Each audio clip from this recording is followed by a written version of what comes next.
সোমবার বাংলাদেশ ইসলামী ছাত্র শিবির তেরখাদা উপজেলা শাখার উদ্যোগে সরকারি ইখরি কাটেঙ্গা ফজলুল হক মডেল মাধ্যমিক বিদ্যালয়ের মাঠে ইফতার মাহফিলের আয়োজন করা হয়েছে। বিস্তারিত দেখুন রাস্তাল আহমেদের প্রতিবেদনে। বাংলাদেশ ইসলামী ছাত্র শিবির তেরখাদা উপজেলা শাখার সভাপতি মোহাম্মদ মিল্লাত হোসেনের সভাপতিত্বে এবং সেক্রেটারি মোহাম্মদ ফিরোজ আহমেদের পরিচালনায় ইফতার মাহফিলের প্রধান বক্তা ছিলেন উপজেলা জামায়াতের আমির মাওলানা শেখ হাফিজুর রহমান এবং প্রধান অতিথি ছিলেন জেলা ছাত্র শিবিরের সভাপতি আবু ইউসুফ ফকির। বিশেষ অতিথি ছিলেন উপজেলা জামায়াতের সেক্রেটারি মোহাম্মদ নাহিদ হাসান, জেলার বৈষম্য বিরোধী ছাত্র আন্দোলনের সিনিয়র যুগ্ম আহ্বায়ক কদরুল হাসান, সদর ইউনিয়ন জামায়াতের আমির আব্দুস সামাদ লিটন।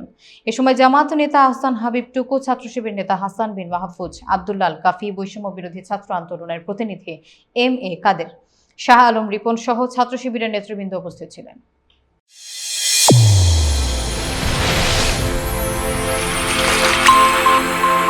চ্যানেল A1 হৃদয়ের স্পন্দন।